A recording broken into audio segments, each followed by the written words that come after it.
Have you ever wondered why money never lasts or why financial freedom feels so far away from you? This video is for you. Watch till the end. My name is Pointer Crest. Welcome to my YouTube channel. Today, I'll be taking you guys on 5 money habits that keeps people poor. This is a worldwide truth. You have to watch this film till the end to see everything. People all over the world work so hard, yet many still remain poor. The problem isn't about how much you earn, but how you handle the money that comes across to you. Today, I'll teach you guys on 5 money habits that keeps people poor. First is spending above your means. And let me read through. Spending more than you earn to maintain an image, luxury items, constant outing, expensive lifestyle, all funded by debt or zero savings. Trying to look rich often keep people poor. Yes, you know that you have not yet attained this status or this level of lifestyle, but you just want to see or make people see that you are there.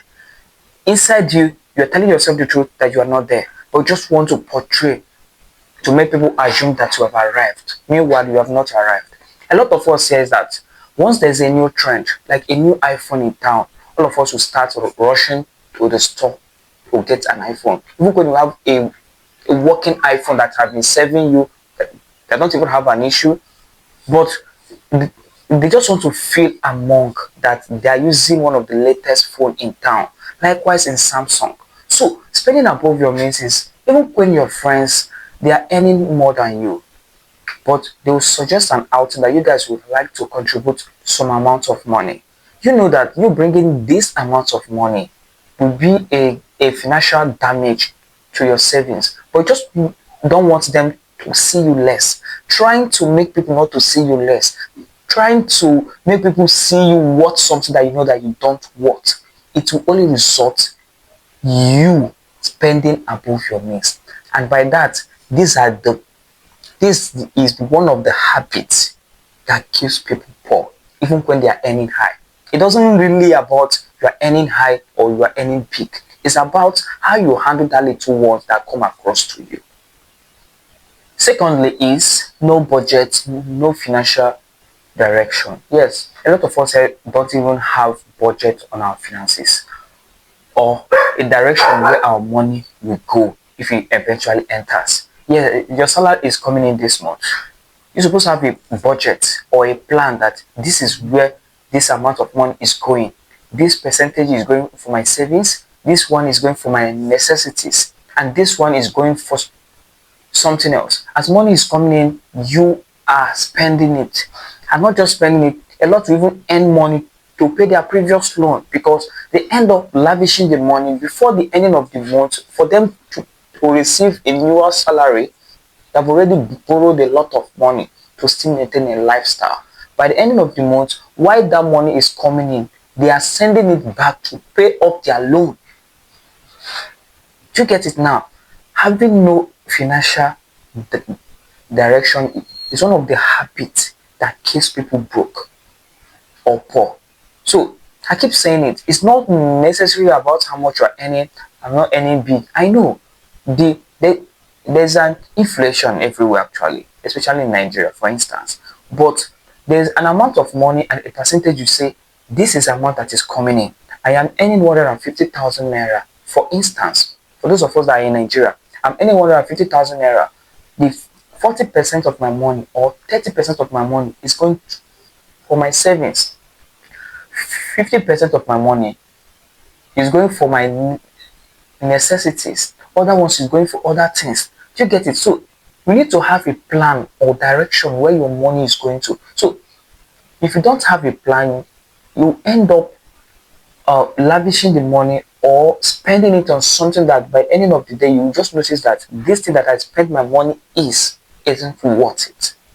This is the second habit that keeps people poor, even when they are seeing money. Yes, it's not necessarily about how much you are earning. Are you seeing money at all? And you are seeing money. But what's the result of the money you are seeing? No, because you don't have a budget. You don't have a direction.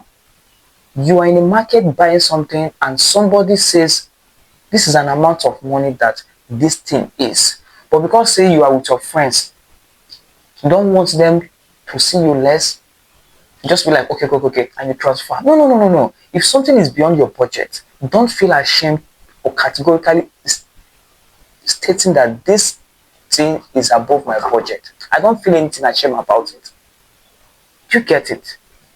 The third one is depending on only one source of income. I know a lot of us here fall into this category, but I'll read through. Relying on single paycheck is risky. One job loss, one emergency, and everything collapses. Financial stable people build multiple income streams. I know it's not actually easy, especially when you don't have that finances to be able to channel into something else that will give you money actually. But there's a way they will manage it. First and foremost, you are working and you are earning. If you should have a savings for some time, you'll be able to think about something that can be giving you money, even if it is a penny, but at least something is coming through from somewhere. If you have multiple sources of income, even when you are spending, you are earning. But when you only have one source of income, it will result that if you ever have issue with that particular job, you are gone. There's not even a second option. There's not even an alternative. Do you get it now? So when you have one stream of income, it's actually very difficult, and it keeps people poor and broke, because sometimes we have many things, necessities or bills to settle, which our pay is not even up to that. So when you have multiple streams of income, it will help to curtail that expenses or bills to pay. By the end of the day, you will definitely have savings or something left over that can still be there. You can save up till the next pay is coming up. So when you have multiple streams of income, you'll be able to fight and conquer that habit that keeps people poor even when they are earning. The fourth one is no savings, no investment. But I'll read through. Waiting to earn more before saving is a dangerous mindset. No savings means no safety net. No investments means no growth. Money that doesn't grow keeps you stuck.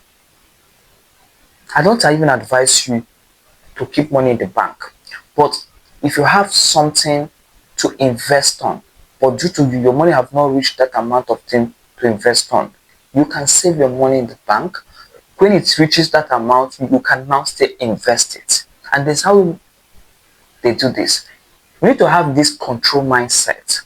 We need to create an account.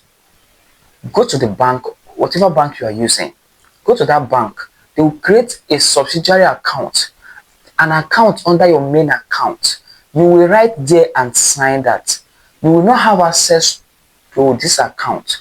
You will only be seeing the balance in your mobile app or the text messages, that you will not have access to this bank, this money, except by ending of the month. You can give them a particular time or period that you may now access that particular money. Or, most times our problem is this thing they call impulse buying. So once you have money and you can't access it, if you check the stress of going to the bank and queuing up, filling form and waiting till you will retrieve your money, by that time that impulse that is in you to buy that particular thing will fade off.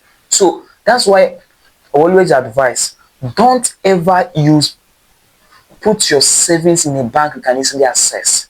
If you are saving a particular account, remove anything, mobile banking, ATM card, or easily access. Let it be an access that you can only access the money when you go into the bank. And when you check the stress of moving into the bank, you may now retrieve back. Or you can even tell the bankers that you don't need this money till so period of time.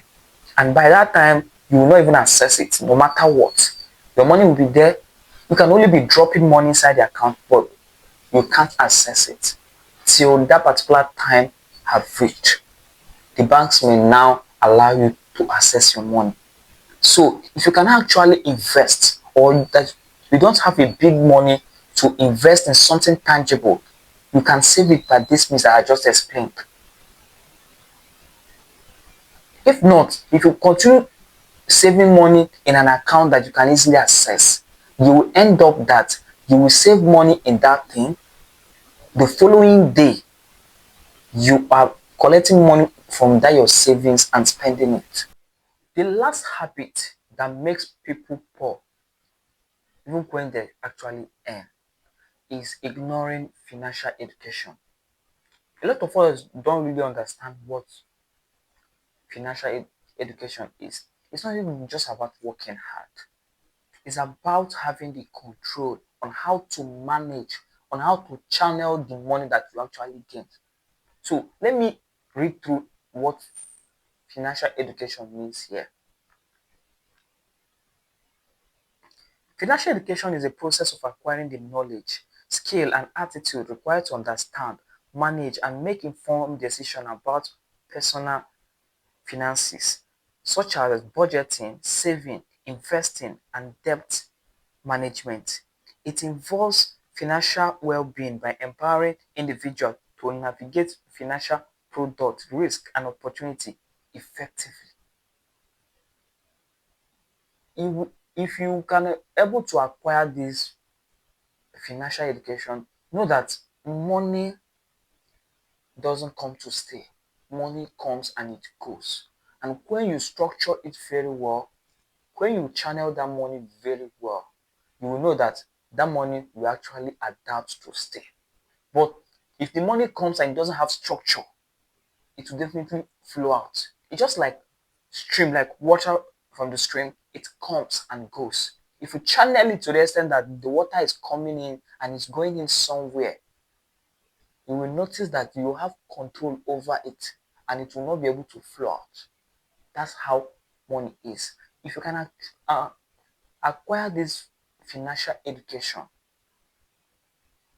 I think you will conquer most of your financial habits or most of the habits, money habits that keeps people poor, even when they are earning high. It's not necessarily about the amount you're earning. Poverty is controlled by your habit and not necessarily by your income or the amount of money you actually earn, though it still has its own determining factor. But get me this straight. If you can change some of your financial bad habits or money habits, you will know that your financial story will as well change. If you can budget before you spend, if you can invest your money, if you can spend because you need that particular thing and not just to create an image or to impress people, if you can change those habits that I just explained in this video, your financial story will as well change. If this video really helped you, please like, subscribe, and share to someone that it may actually help. More kind of money direction video will be coming in.